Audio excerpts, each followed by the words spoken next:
on the matter of the education sector.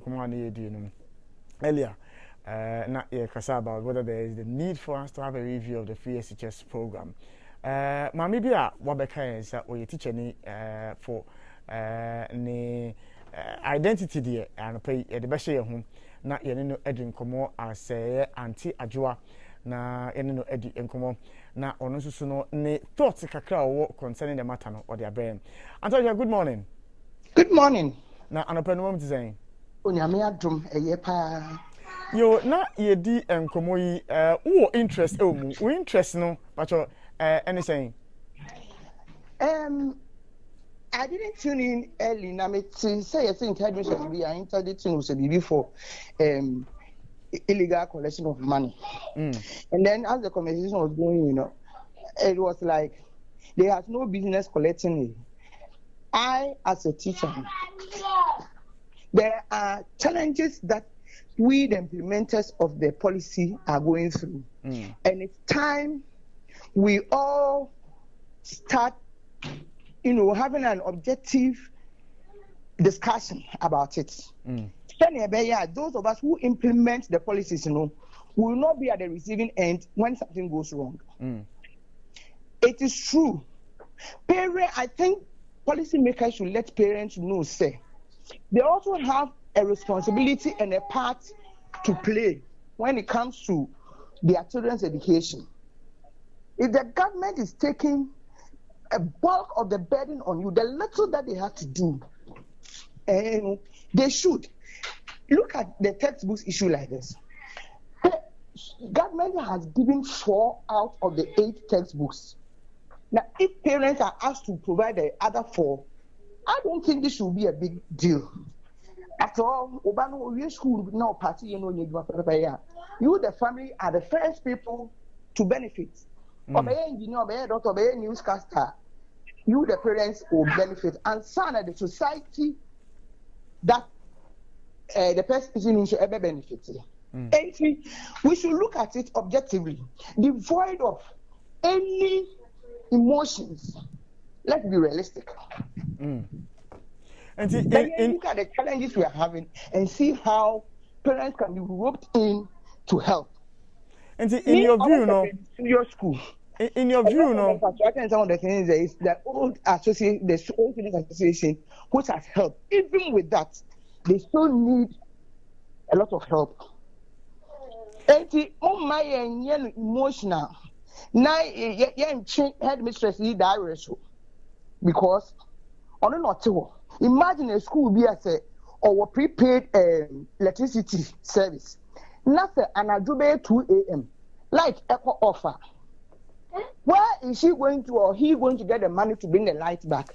Now, at that time, it's a light offer. Do you know what can happen? And then if something goes wrong, is the headmistress, the house mistress who will be called, say, will you bother to find out why the light went off? Ghana as corporate body, let's look at this SHS policy, free SHS policy. By now, 4 years, we have seen there's always a need for a review. Whether the policy is going well or bad, there's always a need for review. So that the quality education that we want, we will have it. The teachers and the policy implementers are just being stressed out for no reason. I don't get it. Madam, I wanted to find out now. CM fan say be a light to call offer. Schools are running on prepaid systems at the moment. Some of the schools are. And the head teachers cannot say it because they are afraid. But why should they be afraid? Hey, you do know Ghana. When you are bringing out a problem for a solution to be found, you are targeted as a saboteur. And therefore, you are penalized, just like the headmaster. Have you found out? I don't know what, I honestly, I didn't tune in, so I don't know what illegal money. But if the PTA has met and decided, say, we are going to pay this, and because the parents themselves, they can't be in the school to collect the money, they have taxed the head or the school to collect the money for them. Why don't they go back to the PTA and ask them why they haven't done that? And bet you, some parents, no matter what, even if it's a peswa, they will say they can't pay. This is the attitude of the Ghanaian and the Ghanaian parents. We should stop it. What do back schools in China? Now, near my China, they say, what is the big deal about this? We are making parents in this country too irresponsible. We should stop it. And yes, teacher for her. And then all authority for teachers to mold the children has been taken away. Come and see students with earphones and phones because policymakers say they can use phones in school. Do they know what the children are using the phones for? We are the ones on the ground. We see it. Yeah, school not phone booth, but we studied. And that is what has molded us. And it's almost per se. You hear that quality education now. This, excuse my foul language, rubbish, child rights and whatnot, they should stop it. Let them know that they are children. And at every stage in the, training of the child, they have rights and limits. We should implement that. What are they doing? School? Do you know 11 o'clock, which house ministers will go around a house and see whether the children are asleep or not? And you know what they do on the phones? SHS, they are allowed to use phones in school? Yes. Oh, wow. I didn't know that. You can't, when you see a student holding the phone, you can't even take it. But when it was not so public, at least the child will put the phone in the bag. When he's out of the school, then now go to the schools and see. Any head or administrator who would try to enforce it, let me fall foul of the law and you see what will happen. Students are the Wi-Fi that the government has provided in schools, the children are not using it for that. They are using it to watch pornography.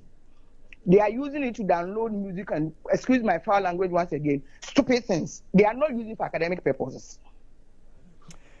Madam, I say, at least we've gotten to know a few things. Send your reporters to the schools and find out. Ask the students, ask the policy implementers and see. And let us all come together as corporate Ghana and help mold our children. We are complaining of indiscipline and whatnot. When we were in school, yes, corporal punishment, okay, sometimes it might go overboard. But the Bible says, spare the rod and spoil the child. A parent who disciplines his child does not hate him, but loves him. Thank you for the opportunity. Thank you very much for joining us this morning.